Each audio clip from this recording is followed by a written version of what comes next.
I woke up on a 2-meter-wide bed, nursing a pounding headache from last night's hangover.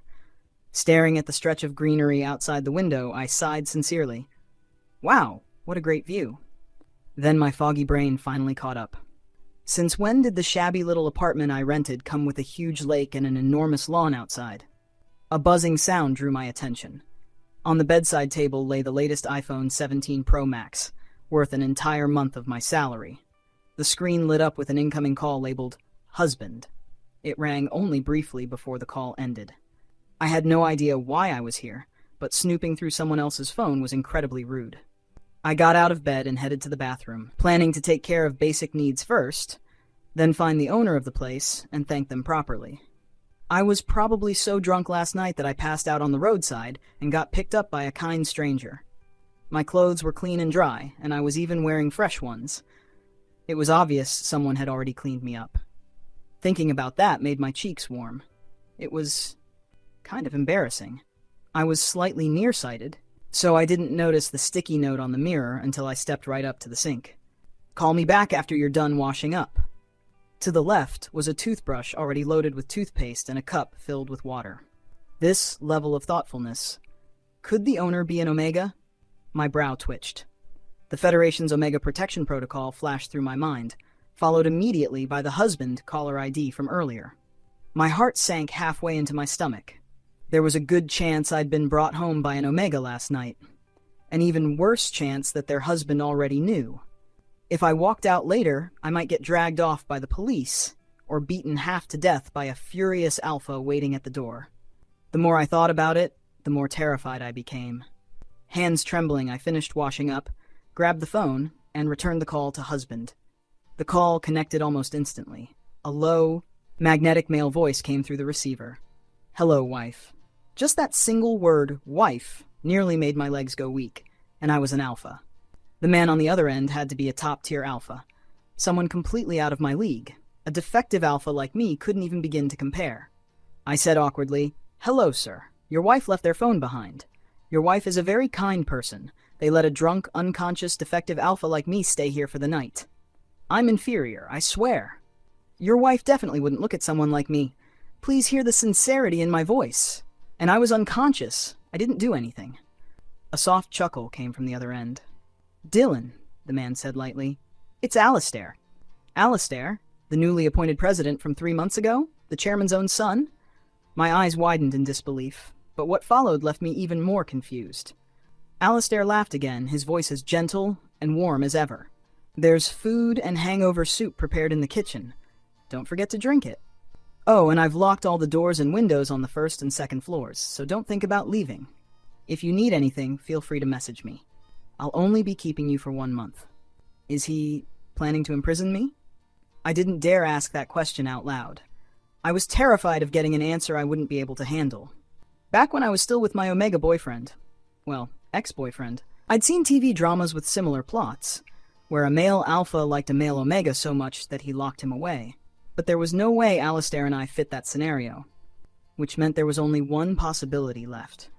My voice trembled as I said, President Alistair, if you want to fire me but don't want to pay severance, you really don't need to lock me up like this. He seemed amused by my bizarre train of thought. After chuckling twice, he finally replied, Wife, it's because I like you. I really, really like you. I like you so much I'm about to lose my mind. On the 3rd floor, the room on the left has a game console and a high-end computer. The room on the right is for snacks, every kind you can think of. Just don't eat too much. Junk food isn't good for your health. If you need anything else, just tell me. You only need to stay with me for 1 month. After a month, I'll let you go. I'll give you $50 million as compensation. And then I'll turn myself in, all right? Even though he phrased it like a question, his tone left absolutely no room for refusal. That barrage of confession hit me so hard my head spun. I hurriedly blurted out, There's no need to turn yourself in. Forget 1 month. Locking me up for life is totally fine. Games, Wi-Fi, snacks, and no need to deal with S13 coworkers or insane clients. This was bliss. How is this any different from paid vacation? With $50 million, why would I ever need to work again? I could just go back to my hometown, buy a house, and enjoy my retirement early. Alistair clearly sounded pleased by my response. He laughed again, told me what time he'd be home that evening, and then hung up. Alistair came back right on time. The two of us sat facing each other, and his gaze lingered on me again and again. I was too embarrassed to meet his eyes. We were both alphas. Being stared at like that by another man was honestly pretty uncomfortable.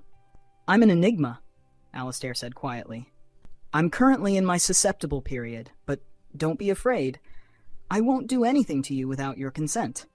Because of the susceptible period, I'm not in a fully rational state. That's why I might do things that are hard to understand, like keeping you here against your will." In my eyes, Alistair had always been an incredibly powerful person, the kind of man I aspired to become. Strong, confident, talented, capable.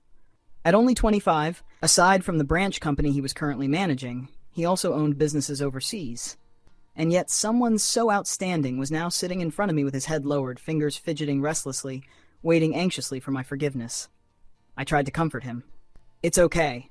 I don't have to go to work, and honestly, I'm pretty happy. I know susceptible periods are hard to control. I understand." Alistair nodded, as if finally able to breathe again. He lifted his reddened eyes and looked at me. "Can I hug you?" The topic changed a little too fast, but when I thought about the 50 million, I nodded anyway. Being held in someone's arms as an alpha felt indescribably awkward. Warm breath brushed against my neck, and I shivered before I could stop myself. When I realized what was happening, my whole body stiffened. Alistair noticed it too. He didn't hold me for long before letting go. Afraid that he might do something irrational later that night, he chose not to stay with me. In just 1 week, I'd gone from stiffly enduring his hugs to being able to sit comfortably in Alistair's arms. I cradled a bowl of freshly washed blueberries and ate them one by one, while Alistair wrapped his arms around me from behind, his head resting on my shoulder as we watched TV together. Suddenly, Alistair spoke. "Wife, your old phone. Someone saved as Shinbao has been calling you a lot lately. Do you want to talk to him?" Ignoring Alistair's choice of address, I remembered that Shinbao's real name was Fred, my ex-boyfriend. The night before Alistair locked me up, Fred had broken up with me. Thinking about it now still made my stomach turn. We'd started dating in my sophomore year of college. 4 whole years together. During that time, I handed over all my salary to him. Whenever I got a bonus, I spent it on gifts for him, buying him the newest phones, while I kept using a 5-year-old one myself, even when the screen cracked, too reluctant to replace it. That day, he'd called me and made me listen as he slept with another alpha. Between soft, breathless sounds, he broke up with me, telling me I was worse than that alpha, that I couldn't satisfy him. A blow straight to a man's pride. So I just shook my head and said, "We've already broken up. There's no need to stay in touch." Alistair lowered his head and kissed my cheek, then leaned in to lightly inhale at my neck. Because of that, I didn't see the obsession and madness flickering in his eyes, as if, just moments ago, if I'd said yes, he would have done something truly terrifying. I hadn't expected that Alistair would mention the matter just yesterday, only for Fred to find this place so quickly. I looked at Fred standing in front of me, holding the milk tea Alistair had ordered for me, my expression completely blank. Fred stepped forward, trying to take my hand, but I avoided him without a trace of hesitation. I took the milk tea from him and turned to head upstairs, planning to continue gaming. Suddenly, Fred dropped to his knees in front of me and started crying. Dylan, please help me, all right? That alpha took photos of me. He's been threatening me for money. I really don't have any other way out. You're the only one who can help me. For the sake of the 4 years we were together, just help me one last time, okay?" I looked at him coldly. "When you were sleeping with him, why didn't you think about the fact that we'd been together for 4 years? And judging by the way that alpha responded to you, you two have been involved for quite a while, haven't you? Besides, what exactly do you think I can help you with?" By the time I finished speaking, Fred's face had already gone deathly pale. But when he heard my last question, a flicker of hope appeared in his eyes. He scrambled to his feet and said urgently, "Aren't you with President Alistair now? That alpha works at his company too. Just talk to President Alistair. Have him threaten to fire him. Make him delete all the photos. That's all." When I didn't immediately agree and my expression remained cold, Fred clenched his teeth. He unbuttoned his shirt, tore off his suppressor patch, and released his pheromones. After so many years together, Fred's scent still held a powerful attraction for me. Even though my mind rejected it, my body reacted against my will. Fred grabbed my hand and pressed my palm tightly against his cheek. He looked gentle and innocent by nature, and when desire crept into his brows and eyes, it was a look I used to love. "Dylan, help me, okay? Even a lifelong mark is fine. We can get married after this. Just help me this once and we'll get married, all right? I'll give you children, okay?" He was an influencer. If those photos were released, his career would be completely ruined. But if we got married, he could even pivot into a couple's account. I wasn't bad looking, maybe I could even help him attract more fans. My vision began to blur. Then suddenly a powerful force yanked me away. A cold, low voice sounded beside my ear. "What do you think you're doing?" I forced myself to focus, my voice hoarse as I called out, "Alistair?" Alistair pulled me into his arms and made a phone call, his face dark as he ignored me completely. Half carrying, half dragging me, he took me into the elevator. Just before the doors closed, I heard a jumble of voices outside, and Fred's pleading cries. It sounded like they were throwing him out. I tried to struggle free from Alistair's hold to look back, but he turned my head firmly away. His gaze lingered on my face for a brief second. Then he suddenly lowered his head and kissed me. This kiss was nothing like the light, restrained touches from before. It was deeper, fiercer, almost savage. Maybe an Enigma's pheromones were simply too powerful, because even my defective alpha pheromones were dragged out in response. Alistair kissed me as if he wanted to steal every last breath from my lungs. I was nearly suffocating before he finally pulled away, clearly reluctant. "Baby, if I hadn't come back in time," he murmured, "would you have gone all the way with him?" The scent of mint and cedar tangled thickly in the air. I was dazed as Alistair kneaded my earlobe between his fingers. "So pitiful," he whispered. "My poor little alpha, so easily pushed into a susceptible state by an omega. If I really let you go one day," he continued softly, "would you cling to anyone who released a bit of pheromones? Let them kiss you just like that?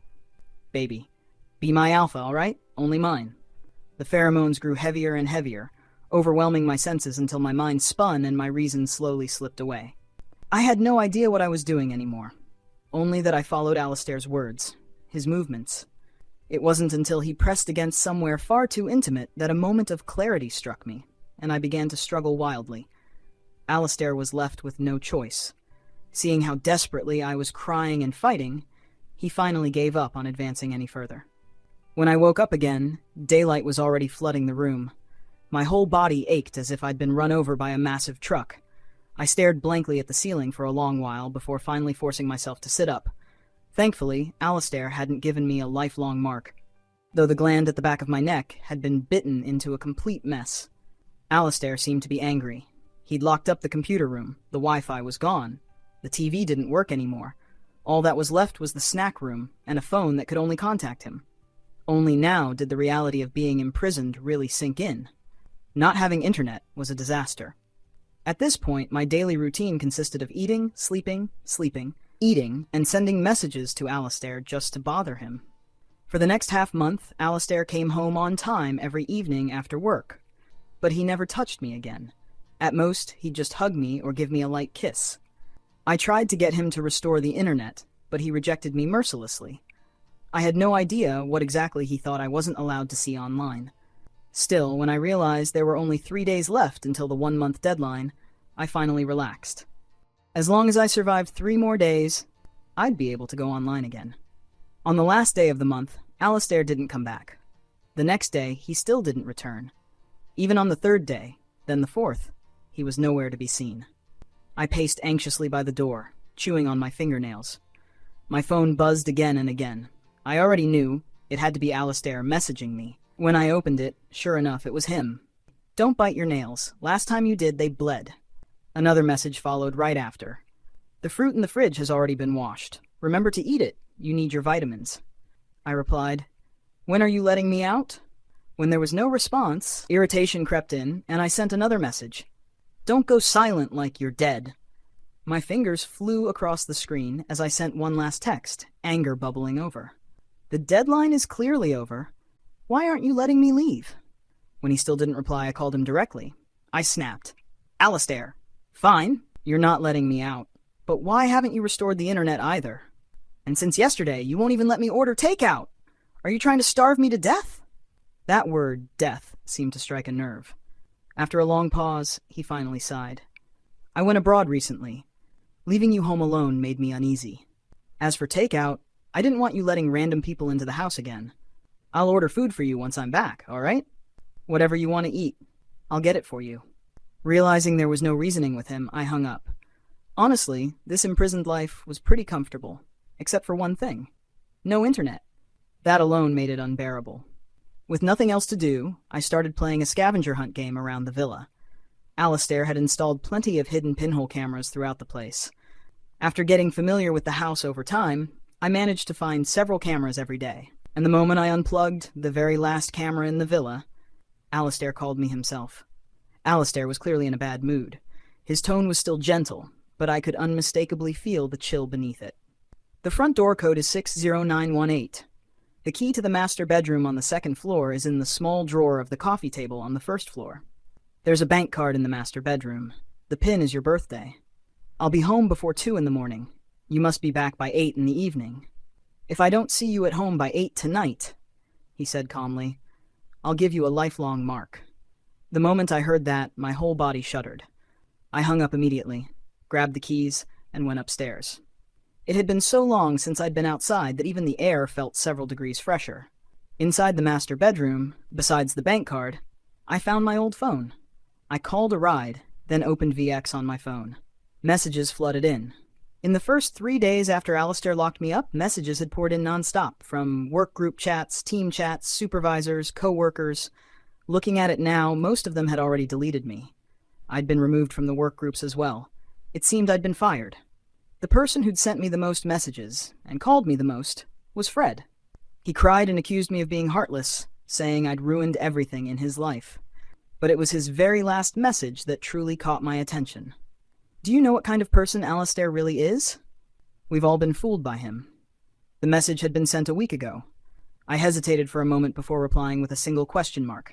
Fred replied almost immediately, sending me an address. It was a hot pot restaurant I used to take him to all the time. Fred and I could practically be called childhood sweethearts. We'd attended the same school since kindergarten. In the second half of my sophomore year of college, my parents passed away, and I was left an orphan. He was the one who stayed by my side through it all. I used to believe we'd be together forever, just like my parents. A house, a car, 2 kids, a plain but happy life.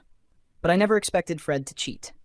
And I never expected myself to end up tangled with an enigma I'd only ever heard about on TV. Calling it being together wasn't even accurate. Alistair had only said he liked me. He'd never given me a clear status. Rather than a relationship, it felt more like being kept. Between Fred and me, who really had wronged whom? At the hot pot restaurant, Fred ordered a yin-yang pot, and all the dishes were soon brought out. Both of us loved spicy food, so I was a little surprised he'd chosen a divided pot. Fred gave a bitter smile. I'm pregnant. I just found out a couple of days ago, so I can't eat anything too oily. You should eat more. I froze. The baby. He cut me off immediately. It's not yours. Honestly, I didn't expect Alistair to let you out, he continued quietly. I thought he'd lock you up for life. I let out an awkward laugh and didn't respond, instead placing the cooked lamb slices from the clear broth into Fred's bowl. We both paused. It was completely instinctive. Back when we used to eat hot pot here, Fred would always act spoiled and ask me to pick out his favorite dishes for him. The corner of Fred's lips curved upward, but tears fell onto the back of his hand. Softly, he said, Dylan, do you know? The day I fell for you was also here at this hot pot place. Back then, it wasn't like this, just a small, shabby shop. Our school had organized a study trip to this city. That night, we didn't eat enough dinner, so the teacher brought our class here for hot pot. It was a tiny place, packed full of students. I still remember it clearly. It was September 18th, around 8:30 in the evening. A few drunk adult alphas noticed an Omega sitting near the entrance. The Omega was dressed perfectly normally, just a t-shirt and shorts, but they still harassed him. All of us Omegas were close and sat together. Those alphas started getting handsy. We were terrified. And then you smashed a soda bottle over the head of the alpha leading them. Dylan, you were really handsome that day. Fred's tears kept falling, showing no sign of stopping. I pulled out a tissue and gently wiped them away for him. September 18th. The date felt strangely familiar. Suddenly, I remembered that the password to Alistair's Villa Gate was 06098, September 18th, 2006. But it felt too coincidental to be real. I shook my head and pushed the thought aside. Fred took the tissue from me and wiped his face himself. Then his expression suddenly turned serious. That alpha, He's one of Alistair's senior executives. He came back from overseas with him. He was sent by Alistair, specifically to seduce me. His goal was to break the two of us apart. I couldn't resist the temptation, and he ended up catching real feelings. When I found out I was pregnant, I wanted to abort it. To protect the child, he confessed everything. That phone call wasn't made by me. That alpha called you behind my back. But that doesn't change the fact that I cheated. A mistake is still a mistake. Dylan, if you can, you have to stay far away from him. Alistair is a very dangerous, terrifying man. At 8 o'clock that evening, Alistair returned right on time. He turned on the living room lights and saw me sitting on the sofa, my face completely blank. The corner of his lips curved as he sat down beside me. He wrapped an arm around my body, rested his head against my shoulder for a moment, then lightly brushed his nose along my skin, breathing in my scent. "There's Omega pheromones on you," he said softly. "Did you go see your ex-boyfriend? Is he still in your heart?" I ignored his borderline unhinged questions and simply pushed my phone toward him. "Since when did I marry you?" I asked flatly. On the screen was a news article, one reporting my marriage to Alistair. The topic had only just started cooling down today. Netizens everywhere couldn't understand how someone like Alistair could end up with a poor, defective alpha like me. Honestly, neither could I. What I didn't understand wasn't whether I was worthy of him, but how, in just a little over a month, I'd gone from a single nobody to a married, wealthy spouse. No wonder my former slacking buddies and lunch partners from work had all deleted me. Turns out they thought I'd defected to the other side. Alistair didn't hesitate at all. He calmly took a red velvet box out of his pocket. Inside were 2 rings. One of them was set with several blue gemstones, surrounded by small white diamonds. On the inner band were the initials of Alistair's name. He lowered himself to one knee, took my left hand, and slipped the ring onto my ring finger, then gently pressed a kiss there. "Dylan," he said softly, "I wanted to do this when I was 17. On September 18th, 2006, my 17th birthday, the moment I saw you, I wanted to take you home and make you my wife. Do you know how beautiful you were when you smashed that bottle over the alpha's head and stood in front of those Omegas? There was fire burning in your eyes. You were so thin, barely reaching his shoulder, yet fueled by that anger, you dared to stand alone against several adult alphas." I pressed my lips together. The intensity of Alistair's feelings, now completely unrestrained, made me deeply uncomfortable. "There was a whole class there," I said quietly. "Other alphas stepped in too. It wasn't just me." Alistair's broad hand slid to the back of my head, gently pressing down until our foreheads touched. "But you were the first to move," he said. "You were the one who stood in front of them, the first to argue, the first to fight. Do you remember what you said back then?" I'd said a lot of things that night, sworn plenty too. There was no way I could remember exactly what he meant. Alistair clearly knew that as well. He answered for me. "You said, if anyone wanted to bully them, they'd have to step over you first." I thought about it, then shook my head slightly. "That's not quite right. What I said was, if anyone wanted to bully my classmates, they'd have to step over me first." Alistair looked at me, his eyes shining. "Dylan," he said quietly, "I want to be your person too. And I want you to protect me." Enigmas attend schools exclusively for them starting from kindergarten. Because they're too powerful, they're classified as uncontrollable. During susceptible periods, unstable pheromones can easily push them into a berserk state. Because of this, their special schools enforce 9 years of moral education, far stricter than that of ordinary institutions. They're only allowed to enter regular academies in high school, and even then, they remain under constant surveillance. If an Enigma ever goes berserk and harms a normal person, they'll be imprisoned for life. And it was precisely because of this that Alistair became a target of bullying as soon as he entered high school. On September 18th, he'd been dragged into an alley by classmates, beaten badly, and robbed of all his living expenses. "That was the day," Alistair said quietly, "the day you appeared in front of me like a star." I remember thinking, if I were an Omega, would you protect me too? Would I be able to be with you? "Now I'm glad I'm an Enigma," he continued softly. "Even if you're an Alpha, I can still be with you, and I can give you a better life than any Omega ever could. Dylan, will you put it on for me?" He lifted the red velvet box in his hand. Inside was the second ring. Unlike mine, it was simple to the extreme, just a star-shaped design with a tiny blue diamond set in the center.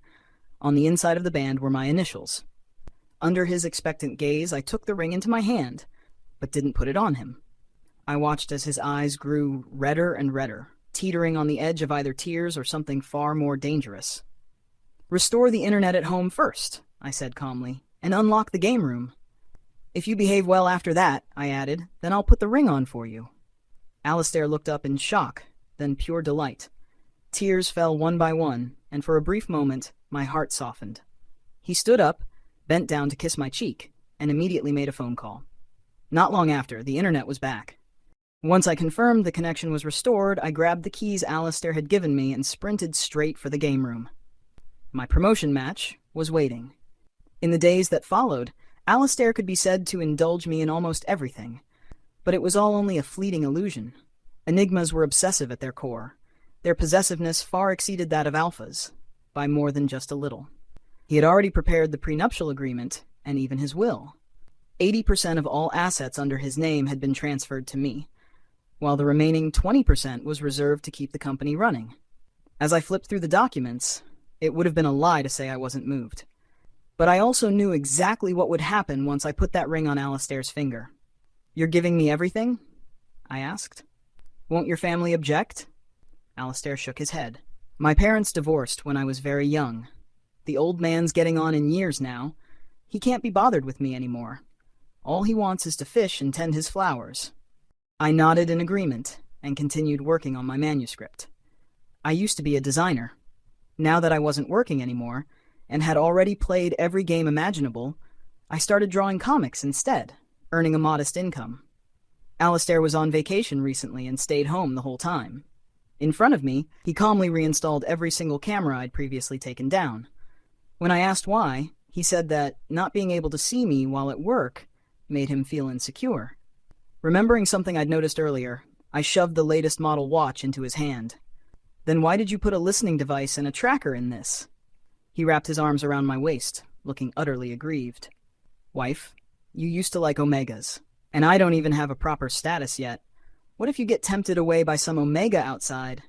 Can't you just stay home and not go out? You never liked going out before. Why are you going out every day now? Have you started finding me annoying?" I had no idea where Alistair learned these little tricks, but lately he'd grown very good at acting cute, playing pitiful, and clinging to me, all of which were extremely effective on an alpha like me. Unfortunately, he hadn't quite mastered the skill. He could only keep up the obedient act for a few minutes before revealing his true self. "So you do find me annoying, don't you? You never take me with you when you go out. And these past few days, every time you leave, it's to see your ex. He's already pregnant with someone else's child. Why are you still tangled up with him? Do I need to get you pregnant for you to stay home peacefully? But I can't bear to. I've heard giving birth is painful. I don't want you to hurt." "Dylan, you're giving me the cold shoulder." As he spoke, he started kissing along my neck again. I covered his mouth and said helplessly, "Hey, slow down. You're talking way too much. And since when have I ever given you the cold shoulder? You're seriously overthinking things. Besides, Fred and I were together for so long. Even if there's no romantic feeling left, we can still be considered friends." Alistair said quietly, "Friends who once slept together?" I choked, and couldn't answer for a moment. My feelings toward Fred really were complicated. He'd occupied almost half of my life. Many of the major turning points in my past had been spent with him by my side. Even my understanding of Alistair, at least in the beginning, had been influenced in part by Fred. And as for Alistair, if it weren't for that sudden imprisonment, which forced me to slowly understand the depth of his feelings for me, we would have simply missed each other in this lifetime. Alistair was outstanding. No one wouldn't like him. And I felt the same. Actually falling in love with him was only a matter of time. I cupped Alistair's flawless face in my hands. I felt that the time had finally come. "I know that Alpha was sent by you to seduce Fred," I said quietly. "And the reason I went to see them a few days ago was to check on them, to see whether that Alpha was truly good to him. Fred grew up in a single-parent household. His Omega father passed away very early. By the time we were in high school, his Alpha father was being kept by a wealthy woman, and soon had another child. He was never valued. I'm the same as Fred. We both need a great deal of love," I continued softly. "Back then, we were lovers, but we were also family, and compared to being his partner, I was more like his older brother. We both knew that two people starved of love weren't suitable for each other. But we had no choice. Back then, we only had each other. I'm actually grateful you sent that alpha to him, I said. At least now, he knows what it feels like to be loved, even if that love isn't exactly normal. For the first time, I took the initiative and kissed Alistair, pressing my lips gently to his trembling eyelid. You think you're not normal too, don't you? I whispered. That's why you're afraid I'll leave you. But husband, I said softly, I want you to know. I really like it. You make me feel deeply loved. The games you downloaded for me on the computer. The washed fruit always waiting in the fridge. The snack room filled entirely with things I like. And the courage it took for you to give me all your assets, I added lightly. Weren't you afraid I'd take the money and run? At that, a flicker of panic crossed Alistair's eyes, as if he truly feared I might leave him. I reached up, removed the star-shaped ring hanging around my neck, and slipped it onto his finger. Alistair, I said softly, on the night of September 18th, I became your star. And on the morning of August 8th, you became my sun. Husband, do you want to have a wedding? Extra epilogue. When I hung up the phone, I actually let out a quiet sigh of relief. Fred needed far too much love, and loving him had exhausted me. I'd only made it that far through sheer responsibility. My alcohol tolerance was terrible, yet that night I staggered toward the lakeside with a bottle in my hand. Before I collapsed, I thought, if I fall into the lake, then I'll go see Mom and Dad. I hadn't lived up to their expectations. I hadn't become someone exceptional. But I'd tried my best. I was just too tired. I missed them too much. I thought, they wouldn't blame me, right? But the next morning, I didn't see my parents. Instead, I saw green lawns and a quiet lake. This was a lakeside villa, and its owner was my newly appointed boss. He told me he liked me. That moment, watching the sun's reflection ripple across the lake, I finally smiled in relief. How unbelievable. I had actually met the sun. The end.